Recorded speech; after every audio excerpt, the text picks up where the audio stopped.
querido amigo Juan Pablo Gómez Fierro, pues actualmente él es el juez segundo de distrito en materia administrativa, especializado en competencia económica, radiodifusión y telecomunicaciones. Él nació en San Luis Potosí el 19 de octubre de 1983. Es más joven que yo, de hecho, y eso todavía me hace celebrarlo más todavía por todo lo que ha logrado mi querido amigo Juan Pablo Gómez Fierro.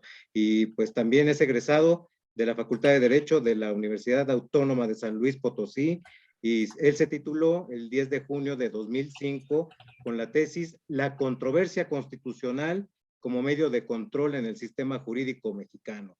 Cursó también la maestría en Derecho Constitucional y Derechos Humanos y la especialidad en Derecho Fiscal en la Universidad Panamericana, excelente universidad también. Cursó la especialidad en Derecho Público en la Escuela Libre de Derecho, así como la especialidad en Derecho Constitucional en la Universidad de Salamanca, España, también de las mejores. Con mención honorífica, concluyó la especialidad en Secretaría de Juzgados de Distrito y Tribunal de Circuito en la sexta generación del Instituto de la Judicatura Federal. Y pues aquí también mi querido amigo ha tomado diversos cursos, diplomados en el Instituto de la Judicatura Federal, también en instituciones privadas relacionadas con materias de derecho tributario, de derecho constitucional, de derechos humanos, interpretación jurídica, competencia económica, propiedad industrial e intelectual, telecomunicaciones y derecho energético. Y pues también cabe mencionar que es catedrático y ha participado en el Instituto de la Judicatura Federal, sobre todo en un curso también que se llamó Curso Básico de Formación y Preparación de Secretarios del Poder Judicial de la Federación, como titular de las asignaturas Taller para la elaboración de resoluciones en materia de suspensión y Taller para la elaboración de una sentencia de amparo indirecto. Y es coautor del libro, esto es lo mejor también, Elaboración de proyectos de sentencia, amparo indirecto en materia administrativa, que es de Editorial Porrúa, y que lo recomiendo, de verdad que recomiendo ampliamente esta lectura, porque pues de verdad es una delicia leer, no es por nada, pero pues leer aquí a mi querido amigo es, además de que es digerible, es algo que nos va a quedar, de verdad se los digo, es un libro que no se van a arrepentir de tenerlo. Entonces pues ahora sí que esperemos que lo puedan adquirir. Y bueno, también resultó vencedor en el 20º concurso interno de oposición para la designación de jueces de distrito de competencia mixta. Él fue nombrado juez de distrito en enero del año 2015. Fue titular del juzgado cuarto de distrito en materia administrativa en la Ciudad de México. Y bueno, ahora sí que reitero, actualmente es el juez segundo de distrito en materia administrativa, especializado en competencia económica, radiodifusión y telecomunicaciones. Así es que pues, mi querido amigo, de verdad que es un gusto, es un orgullo para nosotros, como te lo comenté, el tenerte aquí con nosotros. Así es que adelante, es tu aula, son tus alumnos, y somos tus alumnos, y pues adelante, adelante, mi querido amigo. Muchas gracias, querido amigo. Primero que nada, por la presentación. Muchas gracias a ustedes por dedicarle un par de horas a esta pequeña charla. Primero que nada, ofrecerles una disculpa. Habíamos quedado de vernos un poquito antes en la tarde. Lamentablemente, ahorita con todos los asuntos que nos están llegando, la ley de amparo establece la posibilidad de que las partes tengan o mejor dicho, la ley de amparo establece la posibilidad de que las partes puedan alegar verbalmente en las audiencias incidentales. Esto con la finalidad es un procedimiento muy sumario, como ustedes saben, y bueno, todas estas audiencias, ahorita recientemente hemos recibido muchos asuntos. El juzgado en el que estoy adscrito en el año 2019 habrá cerrado con el número 500 más o menos. Y ahorita, debido a las legislaciones, regulaciones que se han emitido recientemente, vamos en mayo y ya vamos en el número 1000. Entonces imaginarán que esto ha crecido, el trabajo ha crecido considerablemente.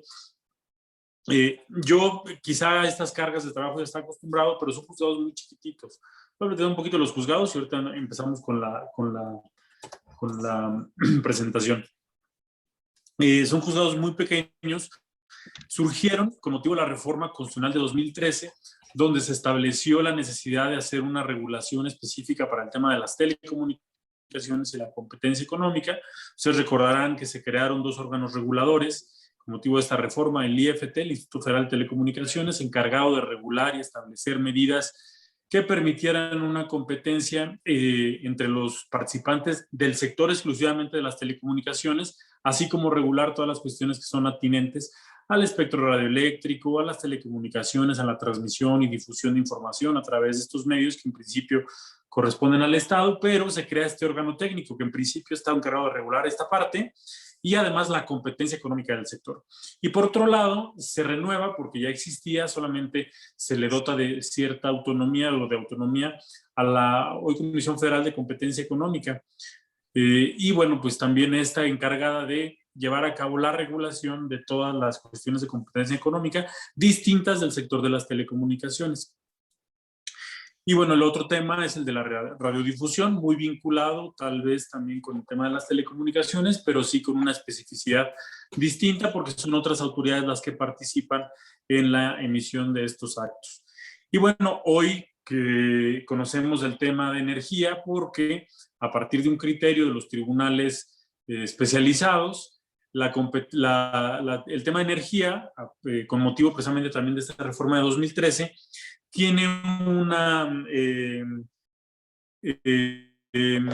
influencia en el tema de la competencia económica, una naturaleza propia de la competencia económica, porque se abrieron ciertas etapas o en los temas de energía, se abrieron ciertas partes de la cadena de valor de la generación y comercialización de energía al sector privado y en el caso de los hidrocarburos, pues una vez pasada la extracción de los hidrocarburos en toda la cadena de valor de su transportación, comercialización, ventas de primera mano, etcétera, se deben llevar conforme a esta nueva reforma constitucional, esta reforma constitucional 2013, en este régimen, ¿no? Entonces, eso es lo que justifica hoy en día que, bueno, conozcamos, de acuerdo con los criterios de los tribunales, de los temas de competencia económica. Como ustedes saben, son 2 juzgados solamente en el país que se tienen asignada esta competencia, porque son pocos, en realidad son pocos los asuntos. El tema de estos asuntos es que llevan un tema de subespecialidad en estas materias que les he comentado.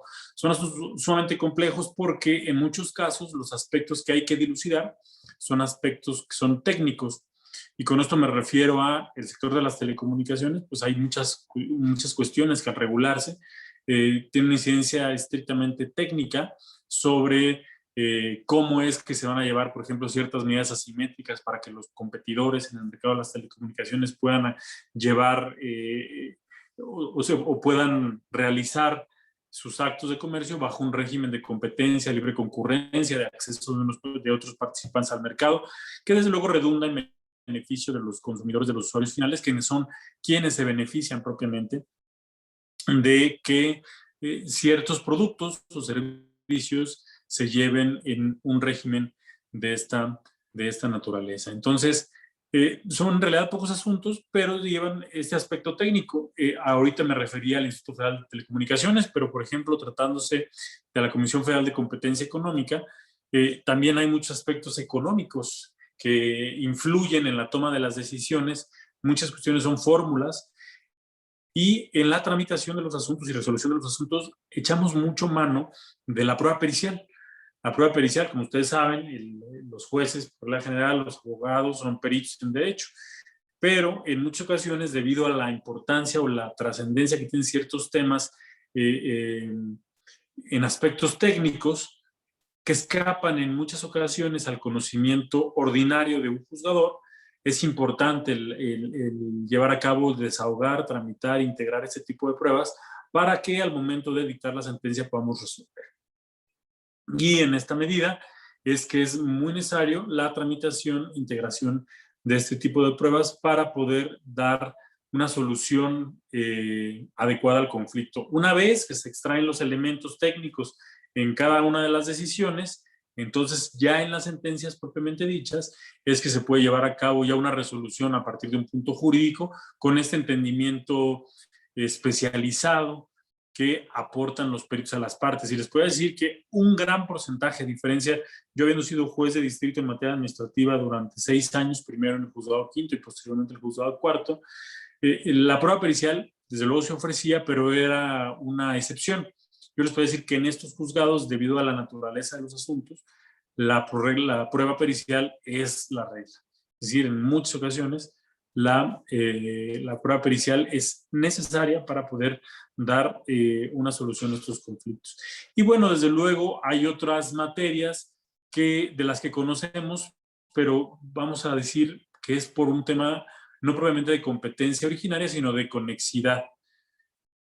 ¿Por qué de conexidad? Porque habiendo en muchos casos cuestiones atinentes a la competencia económica, a la radiodifusión o a las telecomunicaciones, estos temas tienen incidencia en otro tipo de materias, como podría ser la materia fiscal. Si, por ejemplo, el Instituto Federal de Telecomunicaciones determina un crédito fiscal, por ejemplo, a alguna de las empresas, algún prestador de servicios de telefonía, de internet, por incumplir con algunas de las disposiciones propias de la materia, en este caso la Ley Federal de Radiodifusión y Telecomunicaciones, en estos casos, pues se vincularía, vamos a pensar que se impugna el crédito fiscal, pero también se impugna el acto de ejecución. En este caso, podríamos hablar de que conoceríamos de dos temas. En principio, el tema estrictamente, o el tema propiamente vinculado con el tema de las telecomunicaciones, pero de manera conexa o de manera precisamente por relación, estaremos conociendo también de cuestiones vinculadas con la materia fiscal, quizá conocer propiamente el PAE, pero por una continencia a la causa. No podríamos dividir y decir, bueno, yo no me voy a quedar con este tema y el otro lo mando al juzgado administrativo. Están tan entrelazados de manera tal o enlazados de manera indisoluble que uno tiene necesariamente incidencia en el otro. El medio ambiente, por ejemplo, en temas vinculados, por ejemplo, con la competencia económica que jalan al tema de energía eléctrica. Y luego, por ejemplo, estas regulaciones, estas determinaciones, legislaciones pueden tener una incidencia en el medio ambiente. Entonces, tampoco podríamos separar el tema de competencia económica del tema del medio ambiente. Y esto además tomando en consideración que los derechos humanos, como todos ustedes saben, a partir de la reforma constitucional de 10 de junio de 2011, se deben analizar de manera interdependiente, es decir, considerar que los derechos humanos están conectados unos con otros de manera tal que no se pueden dividir y no podría, por ejemplo, y sobre todo en casos como este, decir, bueno, se va a analizar el tema de competencia económica y luego me creo incompetente. Y, no, pues el juez ya debe analizar de manera integral a partir de este principio de indivisibilidad de los derechos humanos y también con la finalidad de no dividir la continencia de la causa, es decir, analizar de manera integral.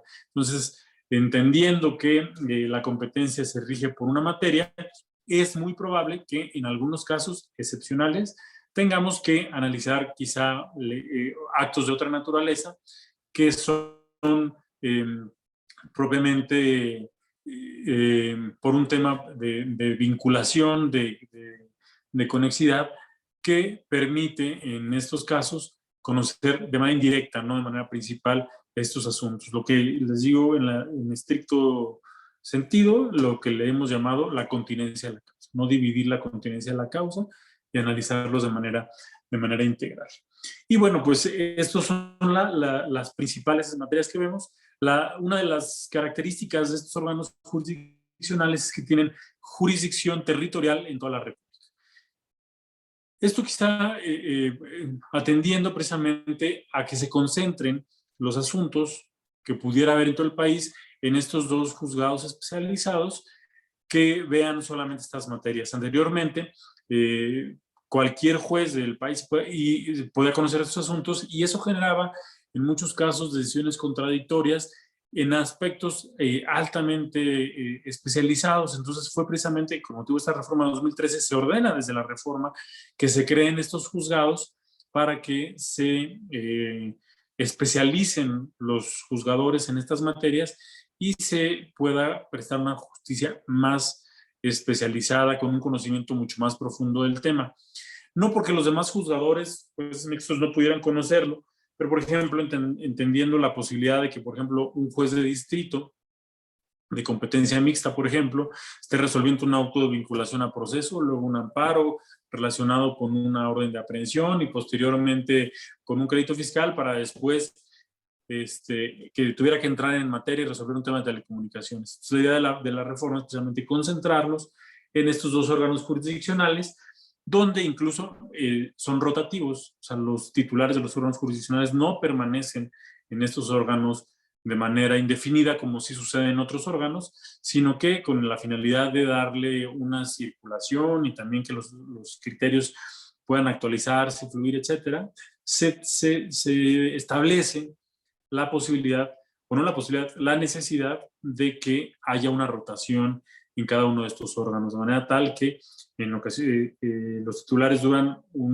algunos años, en el caso de una comisión de 4 años, y posteriormente hay una nueva designación de otro titular en ese mismo sentido, ¿no? Entonces, es propiamente el funcionamiento, en términos muy generales, de estos órganos jurisdiccionales que tienen esta especialidad. El nombre yo creo que es el más largo de todos. En muchas ocasiones he notado la complejidad. Es juzgado de distrito en materia administrativa, la materia genérica, especializado en competencia económica, radiodifusión y telecomunicaciones, con residencia en la Ciudad de México y jurisdicción territorial en toda la República. Entonces, es la adscripción actual.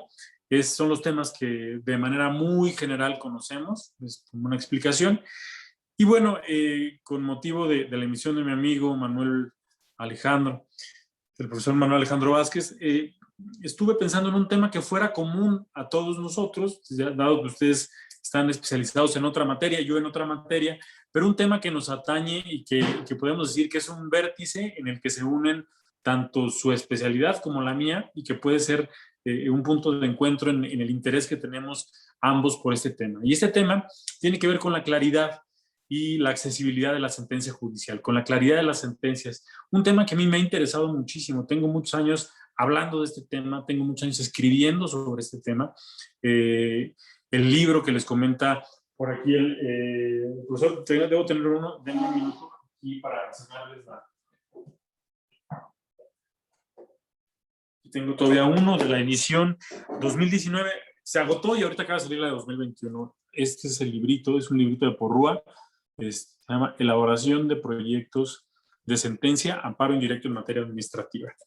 Una de las relevancias de este libro es que en principio estaba dirigido para los funcionarios judiciales que querían ingresar al Poder Judicial, que querían aprender cómo hacer una sentencia. Yo entré muy joven al Poder Judicial, entré cuando estaba en segundo año de la carrera, entré como meritorio, aquella figura que existía en los órganos jurisdiccionales, hoy ya suprimida, en el que uno iba al juzgado a apoyar a los oficiales judiciales en aquel entonces, a los secretarios, y no recibía uno retribución alguna, y luego pasaba que había alguna licencia, alguna maternidad, y decían, a ver, ¿cuál es el oficial judicial que está, o el meritorio, así nos decían, el meritorio que está ahorita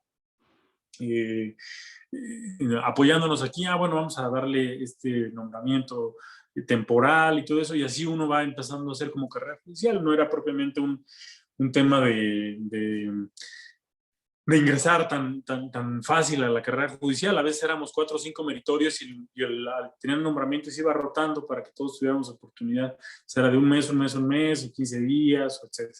Y ahí uno como que medio iba entrando al tema de la carrera judicial. Y lo primero que nos enfrentábamos era decir, ¿y cómo se hace un proyecto? ¿No?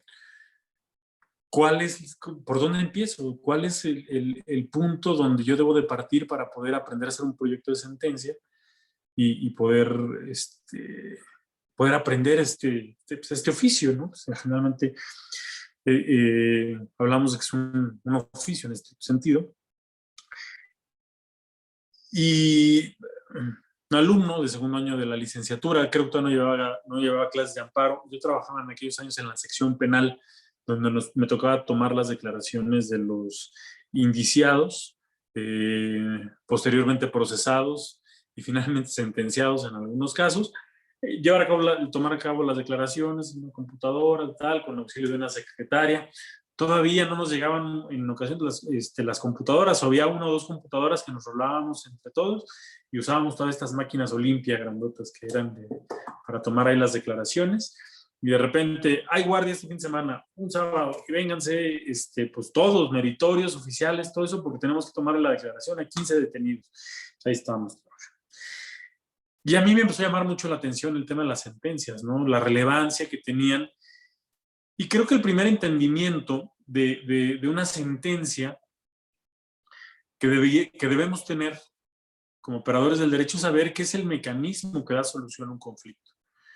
Normalmente los jueces, en el ámbito cada uno de su competencia, ya sea un juez de distrito, un magistrado de circuito, un ministro de la Suprema Corte de Justicia de la Nación, su función en el ejercicio que hacen los gobernados de su derecho de acceso a la justicia es llevar un conflicto ante un tribunal y que sea este tribunal que pueda resolver de manera imparcial e independiente este conflicto que es sometido a su jurisdicción. Entonces, la sentencia es el vehículo, es el mecanismo a partir del cual el juez decide y da respuesta a este problema jurídico y falla en favor de alguna de las partes para decir si tiene o no un derecho. Tratándose del juicio de amparo, precisamente en este caso la parte siempre será una autoridad responsable y en contraposición un quejoso que estima vulnerado un derecho humano reconocido y contenido tanto en la Constitución como en los tratados internacionales de derechos humanos. Y entonces este es el parámetro. Dice la Corte en la contradicción de tesis 293-2011, el parámetro de regularidad constitucional conforme al cual todas las autoridades en el ámbito de su competencia deben respetar al emitir cualquier acto de autoridad. Ese es el parámetro. La Constitución, los derechos humanos contenidos en los instrumentos internacionales suscritos por el Estado mexicano, y bueno, conforme a eso, todas las autoridades deben ajustar sus actos. Y el juicio de amparo, precisamente, pues el mecanismo por antonomasia más importante que tenemos dentro del sistema jurídico mexicano para la defensa de los derechos humanos, y la sentencia, el vehículo a partir del cual se define si una autoridad ha o no vulnerado un derecho humano y establecer las causas por qué ello aconteció, la justificación y principalmente la reparación, es decir, la restitución no económica, porque el juicio de amparo no tiene esa finalidad, pero la restitución jurídica en el goce del derecho violado, es decir, restablecer las cosas al estado que tenían antes de la violación constitucional, ¿no? Les leo brevemente esta parte que escribí para la contraportada del libro, que dice: con la finalidad de establecer cómo debe realizarse un proyecto de sentencia de amparo indirecto en materia administrativa, la presente obra ofrece una metodología para su elaboración, correspondiente con el nuevo contexto constitucional, legal y jurisprudencial, surgido a partir de las reformas a la Constitución. Respecto al juicio de amparo y los derechos humanos, recordemos que fueron dos reformas casi juntas, la reforma de juicio de amparo, que fue el 6 de junio de 2011, y posteriormente la de 10 de junio de 2011. La expedición de la nueva ley de amparo, hoy ya hablar de una nueva ley de amparo, pues ya parecería un poquito, ya van a ser casi 10 años de la expedición, 7, 8 llevamos, y el inicio de la 10ª época del semanario judicial de la Federación. Puse aquí, aunque esta obra está dirigida al ámbito administrativo, el libro resulta útil para otras ramas del derecho porque tiene una parte común a cualquier otro tipo de materia. Se analizan las instituciones jurídicas que surgieron con motivos de las reformas mencionadas, la expedición de la legislación de amparo actual. Se replantean aspectos que han sido elaborados en ediciones anteriores en razón de las nuevas experiencias adquiridas en el desarrollo de la actividad jurisdiccional. Y bueno, la obra proporciona material de ayuda, la referencia constante a jurisprudencia y tesis sobre temas de estudio facilitará el análisis y solución de un gran número de problemas planteados, habitualmente en el amparo indirecto. Y bueno, la intención fundamental primero es que sirviera de herramienta para los estudiantes de derecho, los aspirantes a ingresar a la carrera judicial, a los funcionarios judiciales, pero también a aquellos abogados que desean observar cómo se lleva a cabo la actividad jurisdiccional en esta materia. En principio, esa fue la inquietud originaria, la inquietud primigenia de ¿y por dónde empiezo? Cuando yo quiero aprender a elaborar una sentencia de amparo. Y creo que este manual da cuenta propiamente, le digo manual porque, bueno, si bien trae una parte, podríamos decir, análisis doctrinal, jurisprudencial, establece un procedimiento propiamente a seguir cuando uno quiere elaborar una sentencia de amparo, pero además puede ser útil porque esta misma revisión que realizamos nosotros de un expediente para dictar la sentencia es la misma revisión que tendría que hacer algún abogado litigante en su caso para poder conocer su expediente, plantear unos alegatos, presentar una adecuada defensa de un determinado caso. Entonces, esto por cuanto hace el libro, les recuerdo, elaboración de proyectos de sentencia, amparo indirecto en materia administrativa. Y bueno, siendo la sentencia el vehículo a partir del cual nosotros damos respuesta a un problema jurídico o a varios problemas jurídicos, pero solucionamos un problema jurídico, entonces es importante analizar cuáles son las características propias de este documento, ¿no? ¿Cuál es su finalidad dentro del contexto jurídico? No solamente resolver el problema jurídico, tiene otro tipo de finalidades que las vamos a mencionar. ¿Y cuáles serían las características que permitieran que este documento sea un documento eficaz, eficiente para estas finalidades, ¿no? Les voy a mandar la presentación, pero no quiero ponerla en la pantalla, porque si la pongo en la pantalla perdemos como esta interacción. Entonces, a reserva de mandárselas y de hacerles yo la explicación, se las mandaré con el profesor, pero iré explicándola conforme a mi presentación que tengo por aquí. Hay un tema que surgió y que cobró mucha fuerza recientemente en el mundo actual, al que se ha denominado gobierno abierto. ¿Ustedes han escuchado hablar de ese concepto? ¿Alguno de ustedes ha escuchado hablar de ese concepto? Y si sí es así, les pediría levantar la mano y me dijeran qué entienden por este concepto de gobierno abierto. A ver, Rodrigo Núñez. ¿Qué tal? ¿Qué tal? Buenas tardes. Yo he escuchado un poco del tema de gobierno abierto con las nuevas tecnologías, ¿no? Me parece la introducción de blockchain y algunas otras cosas ha permeado el concepto, pero también en el ámbito judicial el término de gobierno abierto pues es, digamos, viene a componer o a llenar los espacios que ha habido en ese campo para el sector judicial. De acuerdo. Es muy interesante. Los que tienen su cámara apagada, igual y para que exista esta misma interacción, les pediría los que pudieran y tuvieran la posibilidad de hacerlo. La primera, estuviéramos más que como si estuviéramos propiamente en el aula. Esto normalmente lo he hecho con mis alumnos también, precisamente para que podamos tener esta interacción que sea funcional. Exactamente, y sobre todo por respeto aquí al ponente, aquí a mi querido doctor Juan Pablo Gómez Fierro, pues sí les pediría, pues en la medida de lo posible que sí, aquí sí puedan prender sus cámaras. Muchas gracias por quienes la están prendiendo. Al contrario, muchas gracias, maestro. No, al contrario, mi doctor, también, ahora sí que pues es una muestra de respeto hacia tu persona también, y pues ahora sí que pues ahí sí, ya se están prendiendo. Lo hago siempre, porque creo que abona más a que estemos todos como interconectados hasta que les pueda igual y preguntar un poquito de ciertos conceptos y que nos permita que la interacción sea mucho más funcional. Así es, mira, por ejemplo, clase. Tenemos mira, aquí fue mi alumno, lo tengo aquí, Fernando Rangel. Él de hecho trabaja en la Suprema Corte de Justicia. Y, hola, pues, buenas noches. Buenas noches. Buenas noches, Fernando, qué gusto. Señor juez, es un gusto. De hecho, es otro de tus fans, vía webcam. Yo estoy en Secretaría General de Acuerdos con el licenciado Rafael Cuello Cetina. Qué gusto. Don Rafael y yo tomamos, bueno, además de ser buenos amigos, tomamos protesta juntos. Surgimos del mismo concurso de jueces ya hace algunos años. Le tengo mucho afecto y un gran aprecio a don Rafael Coello. Salúdalo, por favor. Sí, claro que sí, señor juez. Sabe que usted es muy reconocido acá en la Suprema Corte, en particular en la ponencia del ministro Franco. Usted tiene ahí un antecedente, fue secretario de Estudio y Cuenta, y pues estamos orgullosos de las decisiones que actualmente ha tomado en estas cuestiones jurídicas y en relación al Ejecutivo, señor juez. Muchas gracias, querido Fernando. Pues estuve algunos años ahí con el ministro Franco. La verdad es que un gran ministro, un gran formador de jueces y magistrados, que nos impulsó en muchos casos, y un hombre profundamente institucional. A pesar de no ser de carrera judicial, las plazas las concursó con las personas de carrera judicial, como lo establece la Ley Orgánica del Poder Judicial de la Federación.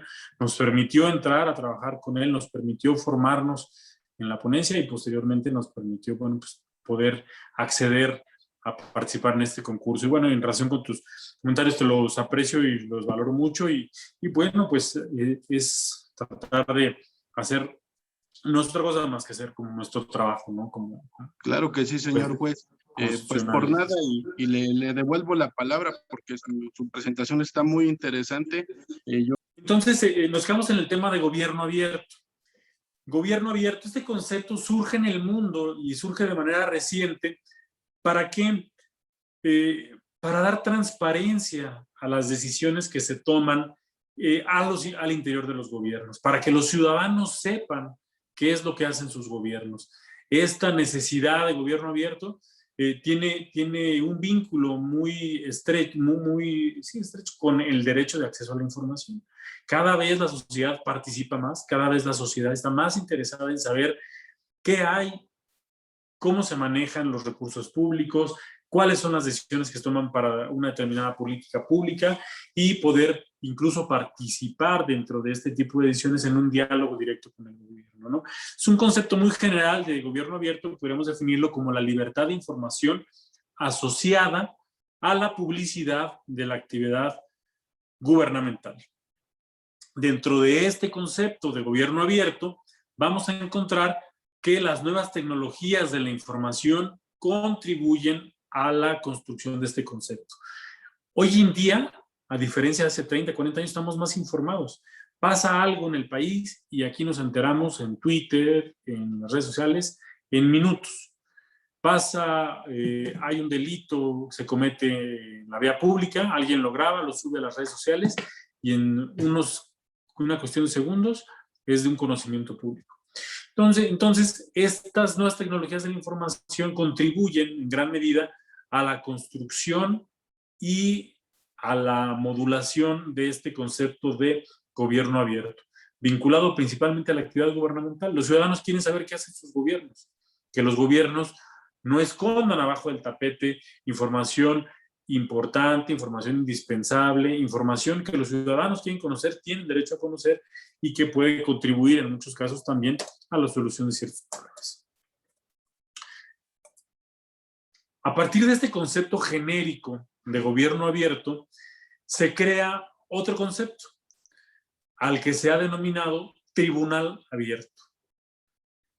Y no es otra cosa que el concepto genérico de gobierno abierto entendido para las decisiones de la administración, pero trasladado a los tribunales, a las decisiones jurisdiccionales que se adoptan al interior de los órganos jurisdiccionales.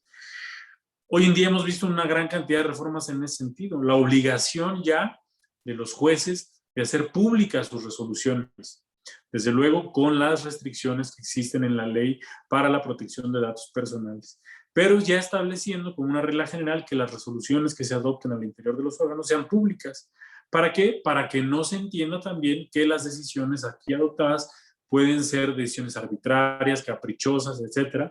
Entonces, les decía yo, los jueces hablan por sus sentencias y en las resoluciones es donde se contienen precisamente estas decisiones. Entonces, de ahí la necesidad de que los tribunales también estén abiertos hacia el ciudadano, de manera que una resolución no solamente sea conocida por las partes, sino también por cualquier persona interesada en saber cómo se resolvió un determinado asunto, cumpliendo desde luego con los límites al ejercicio de este derecho a acceso a la información, que no es otra cosa más que la protección de datos personales. Entonces, aquí les pongo yo en esta presentación que les voy a enviar que el concepto es de tribunal abierto, es un mecanismo de transparencia de la función jurisdiccional, consistente en que las decisiones adoptadas por los órganos jurisdiccionales sean de conocimiento público. Desde luego les digo, como todos los derechos, admiten ciertas restricciones, excepciones, modulaciones. La primera es que no entrañen una prohibición expresa que esté prevista en la legislación, cuando se trata, por ejemplo, de información reservada o confidencial.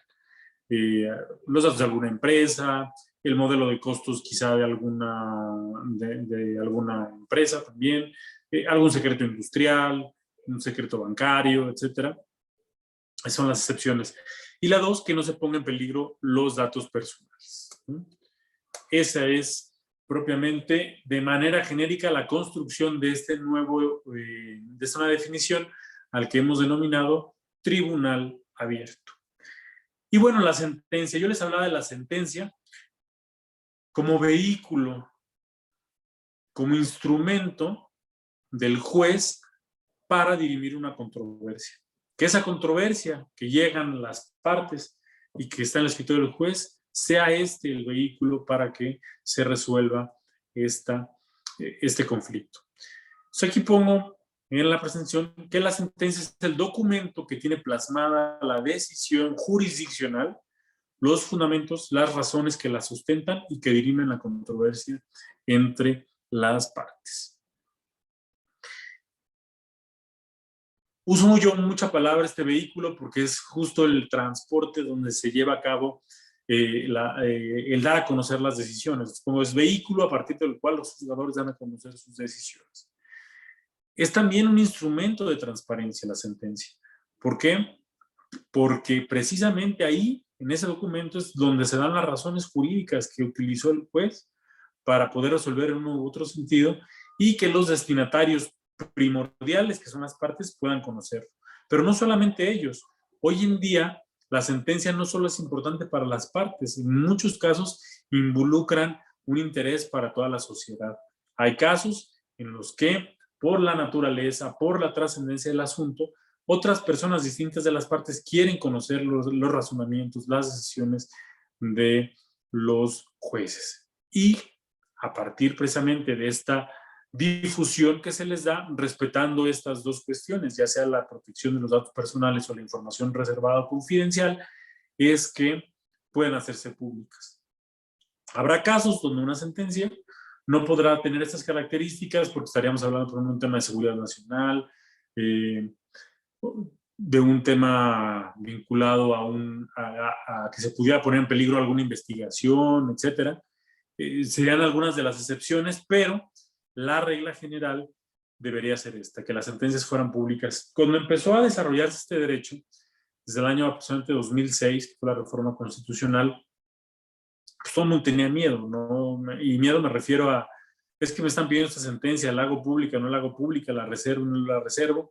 Y entonces era muy difícil. El derecho ha evolucionado, este derecho ha evolucionado en una gran medida, pero anteriormente era, si hay duda, pues resérvala, ¿no? Porque una vez abierta la información, pues las consecuencias ya serían irreparables. Entonces, pues mientras vemos qué onda, vamos a reservar el contenido, ¿no?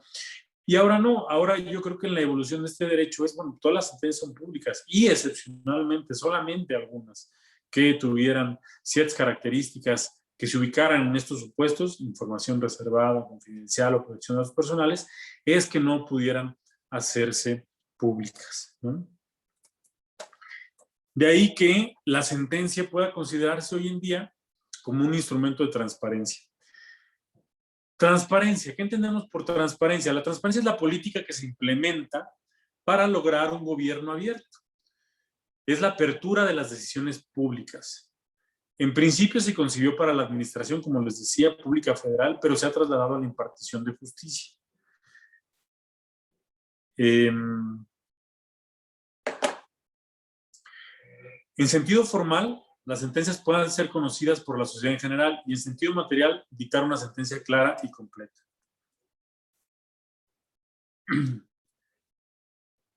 La sentencia tiene ciertas recomendaciones generales. Primero, el lenguaje debe ser claro y sencillo. Nosotros como abogados utilizamos un lenguaje muy especializado, pero cuando nosotros resolvemos un conflicto, lo que debemos hacer es que las partes que comparecen puedan conocerlo incluso sin la necesidad de que su abogado sea quien les explique la decisión. Y sobre todo en temas de derechos humanos, debemos acercar la justicia a los ciudadanos. Que un quejoso que promueve un juicio de amparo, por ejemplo, tenga la posibilidad de comprender cabalmente su resolución sin necesidad de la ayuda de un abogado. Desde luego, el abogado tendrá que apoyarlo para la promoción del juicio, para el cumplimiento de los requisitos legales, etc. La formalidad que debe regir en la tramitación, instauración y cumplimiento de requerimientos, apercibimientos, etcétera.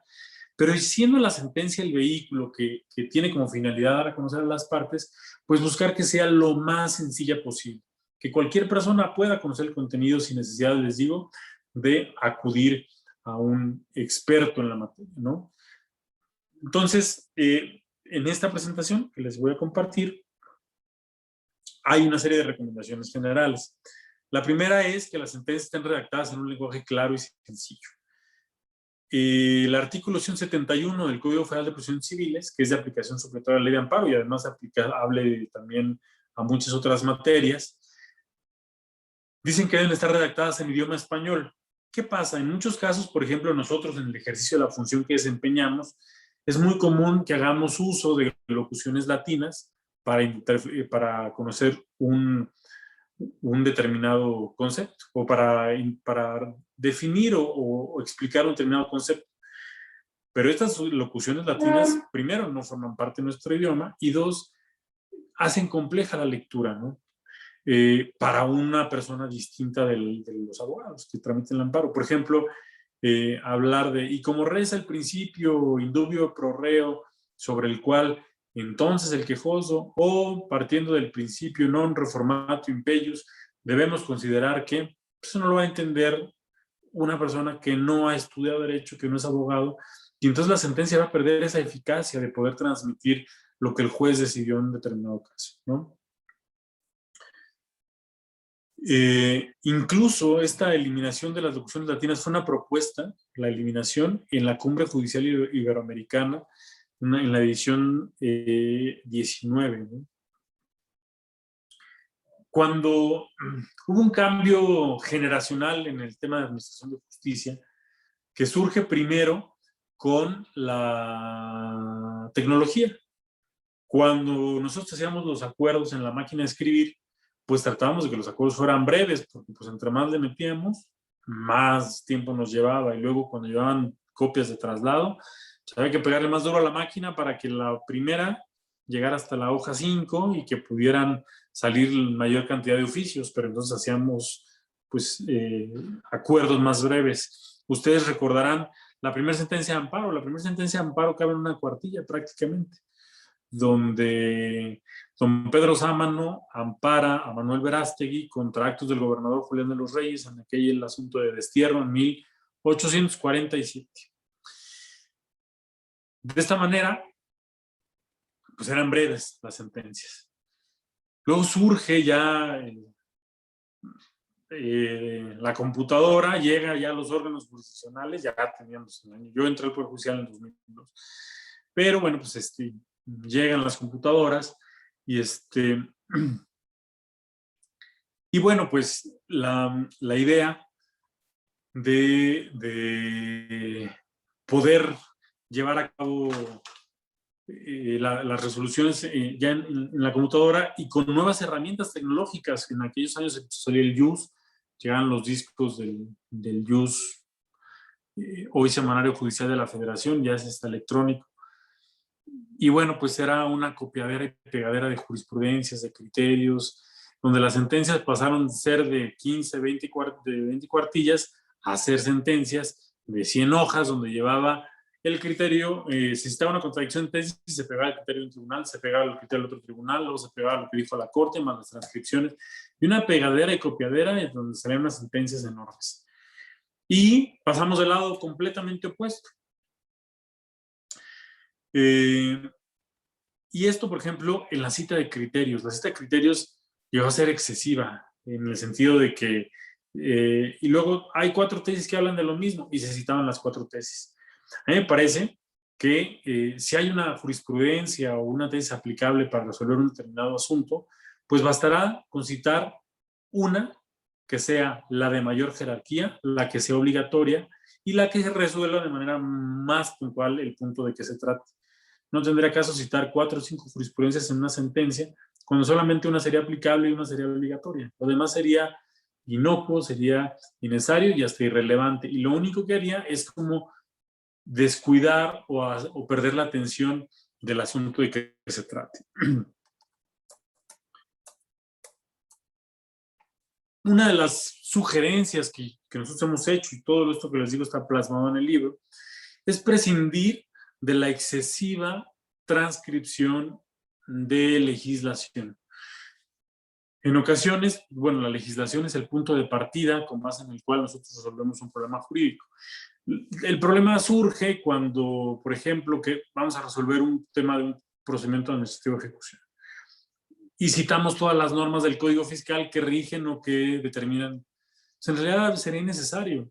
Habría primero que identificar el problema jurídico de qué se trata para después decir, bueno, hay que utilizar este artículo, este otro artículo. Incluso una de las recomendaciones, y esto que les digo pues aplicable para las demandas y para los escritos, todo eso, citar el artículo al pie. ¿Por qué? Porque es en realidad arriba, en la parte relevante de la sentencia, donde será la explicación. Decir, bueno, por ejemplo, por hablar de algún artículo, y el artículo 42 del Código Fiscal de la Federación, que establece las facultades de comprobación de la autoridad, señala que en su fracción primera la vista domiciliaria deberá cumplir con estos requisitos, y no transcribir, luego para ofrecer el artículo y luego explicarlo. Esto, por ejemplo, llevaría una inversión de 3 o 4 cuartillas, cuando en una sola podríamos nosotros poder transmitir la idea de qué se trata. Incluso los litigantes al juez y el juez a las partes y a la sociedad en general que quiera conocer. Una herramienta que se ha utilizado en muchas ocasiones, yo no la uso, pero en sentencias que son sumamente extensas ha sido útil para identificar algunos razonamientos, es la numeración de los párrafos para su fácil identificación. Esto principalmente lo ha utilizado la Corte Interamericana de Derechos Humanos. Ustedes recordarán que en las sentencias numeran los párrafos, de manera que cuando hacen referencia a un párrafo en específico, aluden al número del párrafo. Y en el párrafo número 244 del asunto Radilla, en el que se resolvió tal o cual cuestión, dice lo siguiente. Entonces, esto ha sido muy útil. He visto que otros juzgadores han hecho uso de esta herramienta, que es útil. En la propia Suprema Corte, el ministro Luis María Aguilar, en la segunda sala, advertí cuando yo era secretario de Estudio y Cuenta que llevaba o realizaba algunas de estas, en algunas de sus sentencias, esta numeración para identificar los párrafos que tenían un determinado razonamiento. Y esto puede ser muy útil, sobre todo, por ejemplo, en la toma de decisiones colegiadas. ¿Por qué? Porque al momento de la discusión votan el proyecto, ya sean los magistrados, los ministros, de que se trate, y para identificar un determinado razonamiento dicen, a ver, estoy en el párrafo 234. O sea, el párrafo 234 ya todos saben el párrafo. Mi duda surge en este razonamiento que se hace por esta y esta y esta y esta cuestión. De esta manera, esto permite, al resolver un asunto de manera colegiada, poder llevar a cabo una discusión mucho más ordenada. Decir, es que tengo dudas en tal, donde dice, y entonces en la página, y si decimos cuál es el párrafo, pues esto lo soluciona, ¿no? Otro es cuidar la extensión. Les decía yo, antes de la computadora, pues en la máquina de escribir las sentencias eran cortitas. Después de la computadora, las sentencias eran excesivamente grandes. Yo creo que buscar un punto medio donde la sentencia contenga lo que debe contener, no más, digo no menos, pero tampoco más, lo estrictamente necesario para poder dar respuesta, dar solución al problema jurídico de qué se trate. Creo, estoy convencido de que menos es más. Si está resuelto el problema y está resumido de manera que se entienda perfectamente, creo que la sentencia es una sentencia de mayor calidad. En mi juzgado y en mi experiencia personal, la identificación de los elementos de la sentencia creo que es muy adecuada. ¿Por qué? Porque permite a ustedes, como destinatarios de una determinada resolución, permite a las partes y a la sociedad en general conocer cuál es el punto donde se aborda, o el considerando donde se aborda una determinada cuestión. Ustedes sabrán, bueno, recordarán que las sentencias tienen distintos elementos. El primero es el vistos, que no es otra cosa que los autos se han estudiado y que están vistos para dictar sentencia. Los resultandos, que no es otra cosa más que un resumen muy general de los actos procesales más relevantes de ese asunto, que no del problema jurídico, sino de ese asunto. Se presentó la demanda, se recibió en la oficialidad de partes, se le dio el trámite correspondiente, hubo una ampliación, hubo algún recurso intermedio, toda la tramitación hasta que el asunto estaba ya para resolver, se había cerrado la instrucción de modo de que estuviera puesto en estado de resolución. Y entonces, mi propuesta, y así se hace, y así lo hago en las sentencias que dictamos, es que cada uno de los considerandos, además de que van numerados, con primero, segundo, tercero, etcétera, lleven una presentación de qué trata cada considerando. Por ejemplo, el primero, que es el común en las sentencias de amparo, poner considerando primero, punto y seguido, competencia, punto y seguido, y luego ya el razonamiento. Este juzgado distrito es competente para conocer de este asunto con fundamento en lo dispuesto en los artículos 103 y 107 de la Constitución, con fundamento en el artículo 114 de la Ley de Amparo, por ejemplo, con fundamento en la Ley Orgánica del Poder Judicial de la Federación, etcétera, y luego ya la motivación, debido a que, por ejemplo, en los casos de nuestra competencia, se trata de un asunto que tiene que ver con la radiodifusión o con las telecomunicaciones o con un tema de competencia económica. De ahí que cuando le surja, por ejemplo, a las partes o a cualquier destinatario, ¿pero por qué era competente? Vamos a buscar en la sentencia cuál es el elemento donde estaba plasmada esta decisión. Que considerando primero, competencia. Por regla general, considerando segundo, que utilizamos es el que tiene que ver con la fijación del acto reclamado. Este considerando se hizo mucho más común después de la novena época, porque en ocasiones el planteamiento de los actos reclamados en la demanda de amparo era muy complejo y entonces impedía conocer con claridad cuáles eran los actos. De esta manera se obliga al juez de distrito a que lea una demanda de manera íntegra y que a partir de esta lectura integral pueda extraer de manera precisa cuáles son los actos reclamados. A veces los actos reclamados, y no es infrecuente, se confunden mucho con las violaciones constitucionales. O sea, hay quien pone, por ejemplo, en su capítulo de actos reclamados, mi acto reclamado es la violación del artículo 4 constitucional. La falta de fundamentación y motivación porque la autoridad no me dijo tal. Eso no es un acto reclamado. Eso es un concepto de violación. Y la Corte, ¿qué ha dicho al respecto? Que cuando se fijan los actos reclamados, se debe prescindir sobre los calificativos que de su enunciación haga el quejoso. ¿Con esto a qué me refiero? Que en muchos casos, a pesar de que el quejoso los plantea de una manera, no es que se deban revisar así. El juez debe hacer un estudio integral de la demanda de amparo, advertir cuál es la voluntad del promovente y a partir de ahí fijar la litis de manera adecuada para resolver también de manera adecuada. Y les pongo, por ejemplo, un ejemplo, estoy siendo redundante, pero hay quien podría plantear la omisión de fundar y motivar debidamente la multa que se me impuso por parte de la autoridad responsable en X fecha. El acto reclamado no es la omisión, no es una omisión. El acto reclamado tampoco es la multa. El acto reclamado es el oficio, número tal, que contiene o por medio del cual la autoridad responsable emitió e impuso una multa al infractor porque estuvo usando, en mi competencia, frecuencias del espectro radioeléctrico para las cuales no tenía una concesión. Entonces, el acto reclamado es el oficio. Y lo que dice el quejoso de que la omisión de fundar y motivar tal, ese no será un acto reclamado, eso será un concepto de violación en contra de ¿qué? De ese oficio. O sea, al momento de que nosotros hacemos la fijación de la litis, tenemos que ser muy cuidadosos en esta parte. Si yo tuviera como acto reclamado la omisión, fíjense muy bien lo que sucedería de fijar mal uno de los actos reclamados. Tengo como acto reclamado la omisión de fundar y motivar. El siguiente paso que yo tendría que hacer es determinar si el acto es cierto o no. Si yo digo, es cierto el acto reclamado, ya resolví el fondo del asunto, sin haber estudiado nada. Es una cuestión que atañe al fondo. No podría yo determinar en este primer supuesto si la omisión es cierta o no. Y eso deriva de una indebida fijación de la litis. Digo, es cierto, pues ya le concederé el amparo. ¿Y el estudio? Esa es la importancia de una fijación correcta de los actos reclamados. El acto reclamado es el oficio.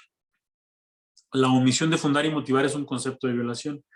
Entonces, de ser cierto el oficio, que es existente, al momento de resolver el fondo, si es que no existe una causa de improcedencia, tendríamos que analizar, bueno, a pesar de que lo hizo valer el capítulo de actos reclamados, es un concepto de violación y lo vamos a analizar.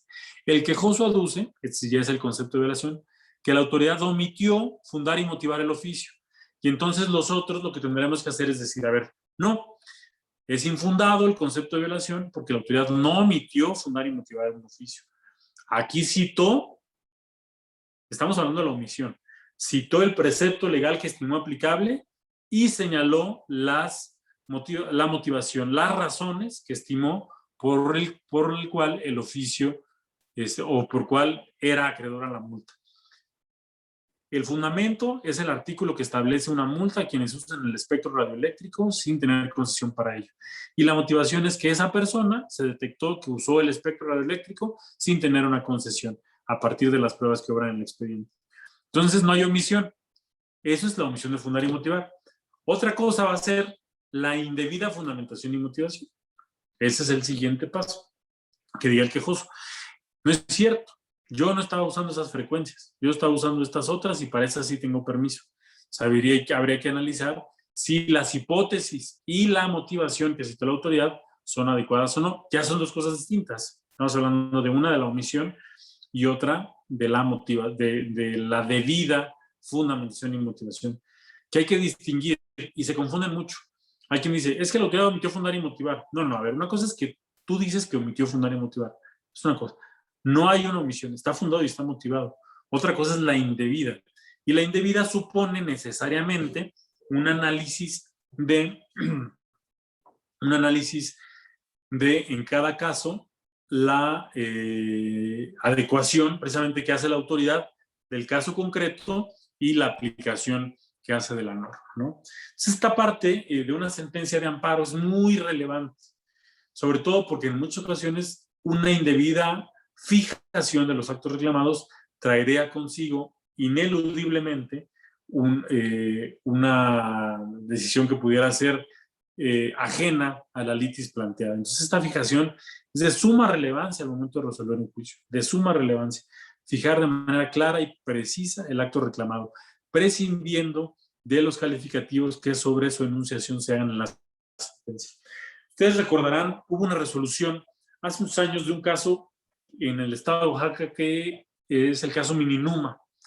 Fue muy sonado porque el efecto de la sentencia fue la construcción de una clínica, de un centro de salud para una comunidad que estaba en estado de vulnerabilidad. Y en alguna ocasión, cuando estaba haciendo la maestría en Derecho Constitucional y Derechos Humanos, me pidieron hacer un análisis de la sentencia. Y mi primera crítica a la sentencia, sin restarle los méritos que tiene y tuvo en su momento, fue precisamente esa, que la fijación de los actos reclamados había sido incorrecta.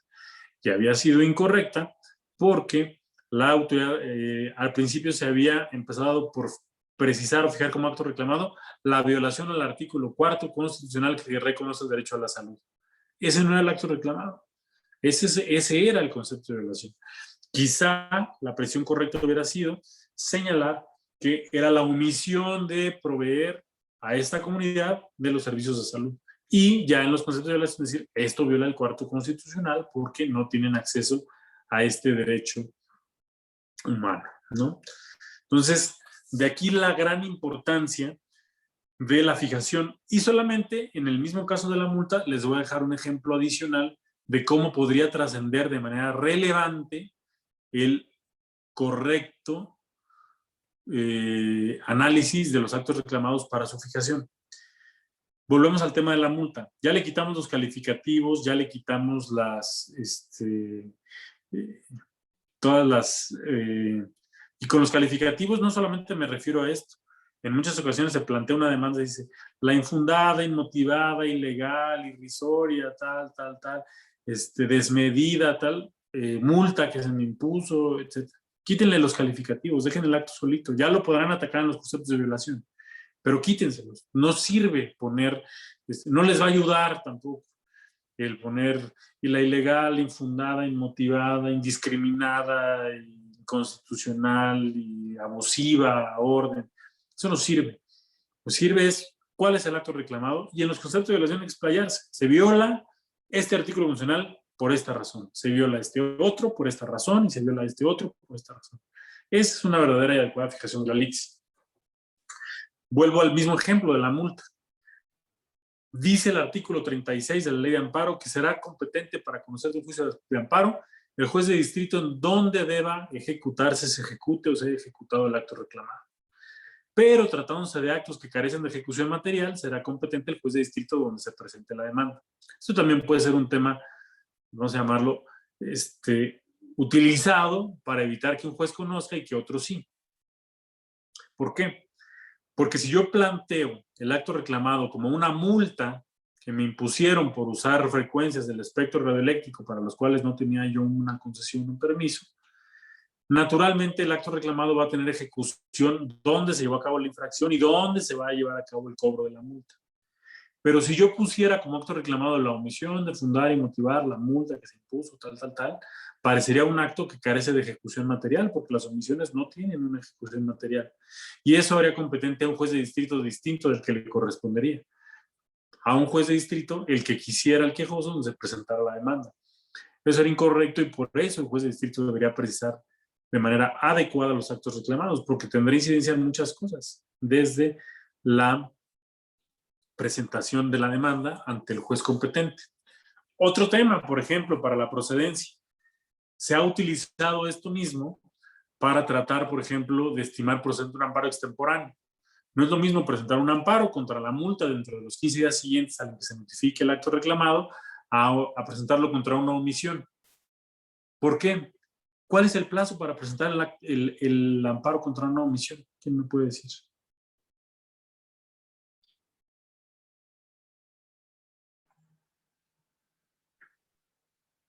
A ver, Rodrigo, has estado muy atento en esta clase.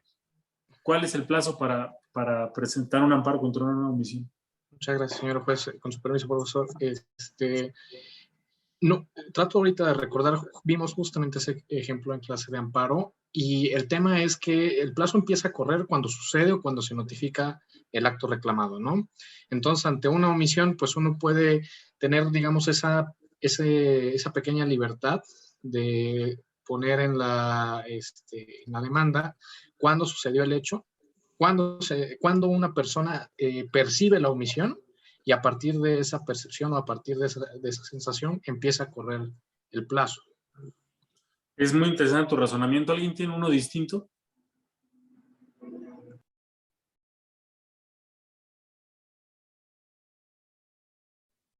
¿Nadie? Bien, bueno, nosotros hemos estimado... ¿Verdad? ¿A poco no, amigo? ¿Alguien levantó la mano? Que tenga por ahí para que se gane, no sé, alguna participación importante, ¿verdad? También, para tomarla en cuenta. Porque está muy buena, esa pregunta es muy buena, de verdad, y pues ahora sí que puede haber varios argumentos por ahí, como el que tuvo Rodrigo. De hecho, a ver, no sé, yo creo que esa nos la puede contestar hasta mi querido maestro Jesús Casillas, a ver, nada más que no quiere participar. No, no es cierto, ¿eh? No, pero a ver, tú te la sabes. Déjaselas a los alumnos, mi bro. O sea, pues ellos son los que tienen que saber eso. O también aquí, fíjate, mira, ahorita aprovechando, también está el doctor Emiliano Zapata, también catedrático de la facultad, del UNITEC, también. Cuando el acto reclamado, de hecho, es una omisión, es muy interesante porque, de hecho, por ahí están las respuestas también en las omisiones legislativas, ¿no?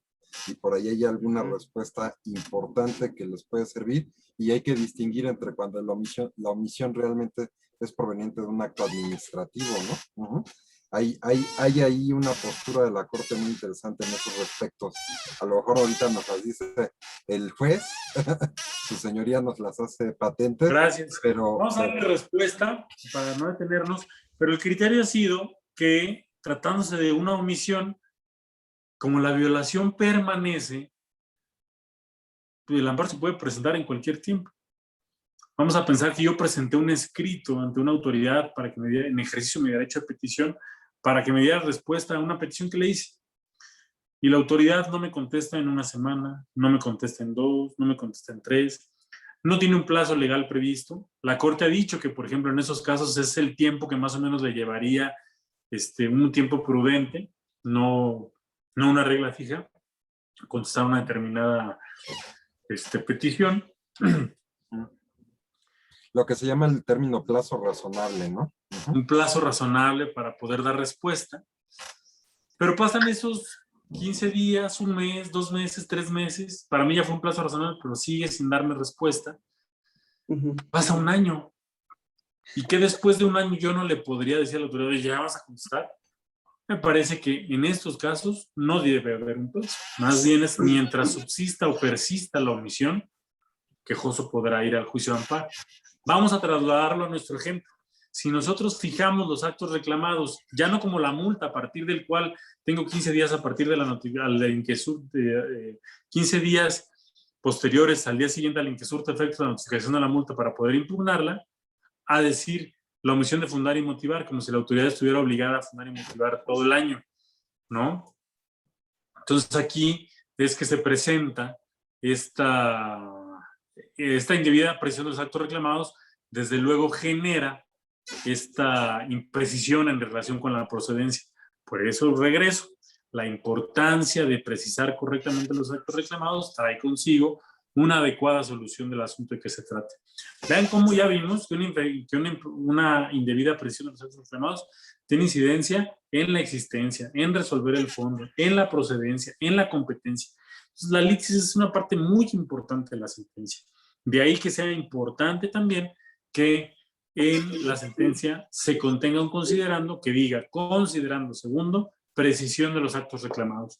Y a partir de un análisis integral de la demanda de amparo, podamos nosotros poder resolver de manera adecuada un determinado asunto. Sí, abogado, adelante, lo escucho. Su señoría, aquí, si me permite, también precisarles que no es lo mismo una omisión administrativa como la que usted bien considera, o sea, en un acto reclamado, que una omisión en carácter legislativo, ¿no? O sea, porque, por ejemplo, en materia legislativa nosotros normalmente tenemos un transitorio y una fecha de emisión de una legislación, ¿no? O sea, y eso también hay que considerarlo, pues, por ejemplo, en un amparo, o sea, de esta cuestión, sobre todo contra omisiones legislativas. Hay una precisión ahí de la Corte muy interesante que decía que si había un plazo razonable para ir en contra de estas determinaciones, igual que en las omisiones administrativas, y había dicho la Corte que no, que realmente teníamos que atender en ese caso, pues a la fecha ya sea de emisión de alguna cuestión legislativa o si existía un transitorio específico para la emisión de una ley en particular, para empezar a contabilizar los términos, ¿no? También. Sí, si me permiten opinar. Adelante, por favor, buenas noches. Don Emiliano. Pues aquí, como bien comentaba su señoría, primero es determinar si realmente existe o no una omisión, para que en ese momento se pueda dilucidar ese término. Normalmente, en las legislaciones procesales, como por ejemplo hablando del recurso de revocación en materia administrativa, se presenta y la autoridad tiene un determinado tiempo para efecto de dar respuesta antes de que se configure ese silencio. Y efectivamente, para plantearlo, pues primero tendríamos que estar en el supuesto de que ya ha fenecido el plazo que tiene la autoridad para dar respuesta a la petición, ¿no? Y evidentemente que ya ha sido planteada de acuerdo a la norma procesal. Y ya mientras subsista, en este caso, ese silencio, esa omisión en dar respuesta, pues entonces consideraría que en ese caso particular sería en cualquier tiempo dentro de la subsistencia de la omisión. En el caso de lo que comentabas, licenciado, de la omisión legislativa, evidentemente, pues existen transitorios.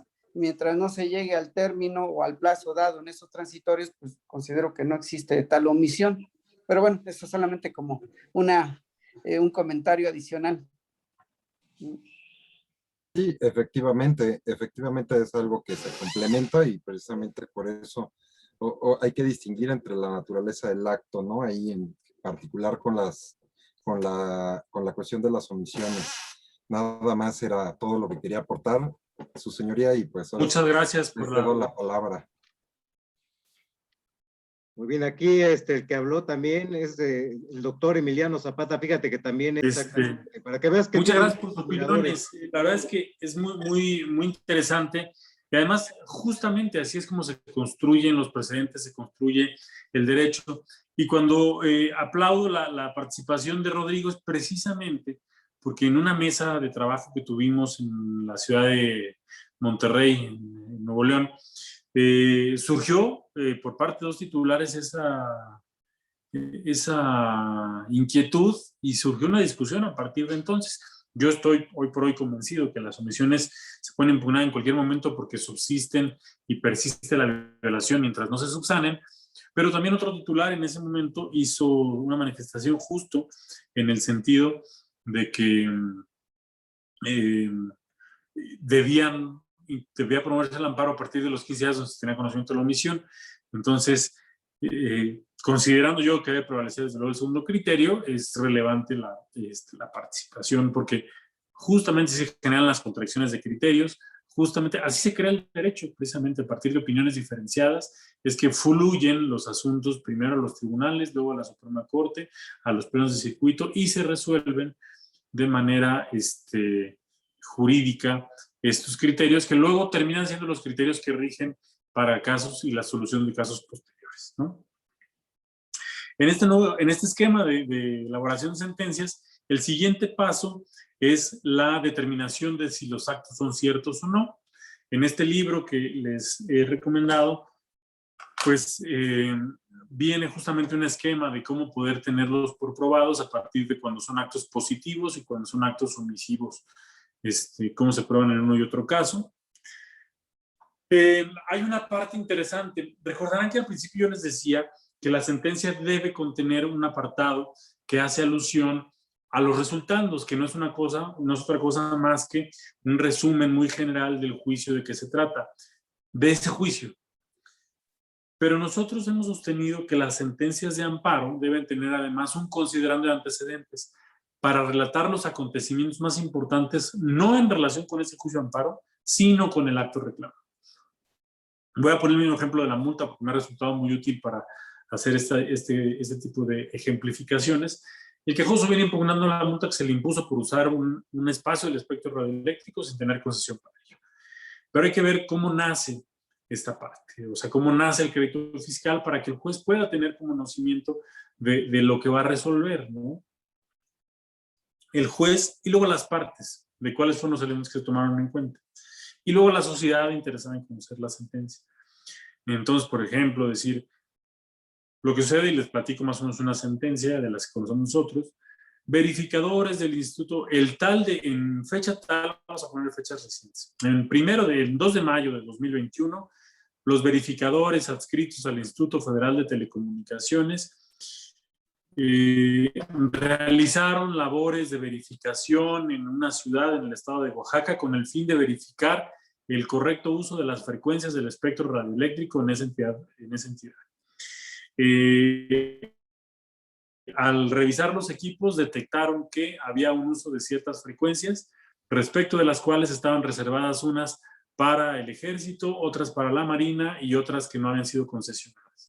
Al intentar buscar de dónde salía la señal, detectaron un domicilio en una calle denominada Venustiano Carranza. Todas las ciudades tienen esa calle. Venustiano Carranza, y detectaron que en el número X de ese domicilio había una señal utilizando esa parte del espectro. En ese sentido, procedieron a solicitar el acceso al domicilio con el auxilio de la autoridad y detectaron que había encendidos equipos con los que se estaba llevando a cabo el uso de esas frecuencias del espectro radioeléctrico. Preguntaron al dueño del equipo si tenía un permiso que amparara el uso de esto. A lo que le respondieron que no tenía ningún permiso que amparara el uso de esos equipos ni de esas frecuencias. Les solicitaron que se apagaran y se aseguraron los equipos correspondientes. Una vez que se llevó a cabo esta diligencia, se designó un depositario de estos bienes. Una vez que se designó al depositario de los bienes, se dio inicio a un procedimiento administrativo de sanción. En tal fecha se dio inicio a este procedimiento, en tal fecha se requirió a la parte quejosa para que exhibiera las pruebas, se formularan los alegatos que a su parte correspondían. En tal fecha se cerró la instrucción en ese procedimiento, se formularon los alegatos correspondientes y en tal fecha se formuló la resolución correspondiente. La quejosa no ofreció pruebas, la quejosa no formuló alegatos, se determinó el veto fiscal. Y entonces estos antecedentes, por ejemplo, así contados, serían muy relevantes para poder resolver un asunto concreto. Porque, ¿qué pasaría? Primero, que la quejosa diga, yo nunca fui emplazada al procedimiento, es muy común. Digan, a mí nadie me emplazó, entonces soy tercero extraño al procedimiento, yo no conocí nada, en cuyo caso tendríamos que revisar el emplazamiento. En otro supuesto, es decir, es que no me recibieron las pruebas que ofrecí. Ok, nosotros vimos que no ofreciste. ¿Presentaste el escrito? A ver, ¿dónde está la prueba de que las ofreciste? ¿No te las recibieron? ¿No te las hicieron recibir? ¿Por qué no te las recibieron? Y analizar ese punto en un concepto de violación. No se me dio la oportunidad de formular alegatos. Vamos a ver si efectivamente se dio esa violación. Todo eso tendrá como consecuencia dejar insubsistente el crédito y reponer el procedimiento hasta ese punto. O dejar las facultades de discreciones de la autoridad. Pero lo que quiero decir, esto es algo, les cuento un asunto común de los que normalmente conocemos nosotros. Lo que les quiero decir es la relevancia de los antecedentes en una sentencia. Porque van a dar cuenta de cuáles fueron los acontecimientos más relevantes que permitieron resolver un asunto del caso concreto. En muchas ocasiones, solamente de leer los antecedentes, podríamos ya adelantar cuál será la respuesta o la decisión en cada caso concreto con la expresión precisamente de estos antecedentes. El siguiente punto que revisamos nosotros en las sentencias es el que tiene que ver con el análisis de las causas de improcedencia. Primero analizamos las que se actualizan. ¿Por qué? Porque con esto vamos depurando nosotros el expediente. Si hay 3 actos y respecto de 2 el juicio de amparo es improcedente y respecto de 1 será procedente, este es el punto en el que debemos analizar las que sí se van a actualizar para decir aquí se va a sobreseer y aquí vamos limpiando nuestro juicio de amparo. Y queda la otra parte, la desestimación de los que nos vamos a quedar, la desestimación de las causas de improcedencia. Las demás partes dicen que el amparo es improcedente por esta razón. No, mira, aquí no es improcedente porque no tenía que agotar el principio de definitividad, porque sí está en tiempo, porque sí formuló conceptos de violación. Entonces, las razones que tú me das para sobreseer no son válidas y entonces vamos al siguiente punto. Que el siguiente punto no es otra cosa más que el análisis de fondo, que sería el siguiente apartado de nuestra resolución. Y aquí yo pongo en un considerando, normalmente un considerando debe andar por el quinto, el sexto, dependiendo de los supuestos que procedan. Estudio de fondo. Aquí se hace un análisis sistemático de los conceptos de violación, de las consideraciones y los fundamentos legales en los que se apoya la resolución.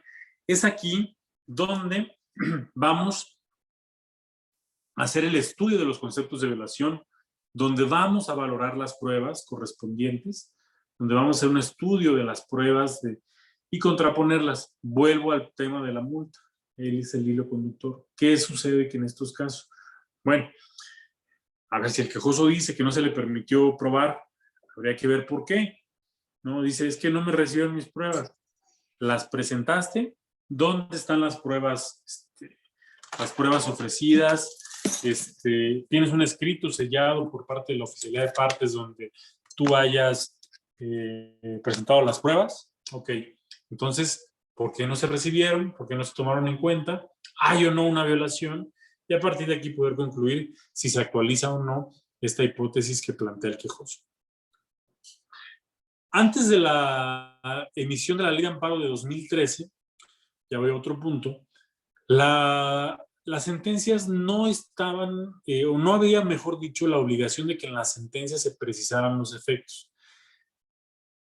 Esto hacía muy confuso el estudio de las resoluciones, de las resoluciones propiamente dichas, porque en muchos casos los jueces, las autoridades jurisdiccionales, fallaban un asunto y decían el acto es inconstitucional. pero no decían qué implicaba esa inconstitucionalidad. Con la emisión de la nueva ley de amparo, en el artículo 74 se estableció en la fracción quinta la obligación de señalar con claridad cuáles son los efectos de una sentencia.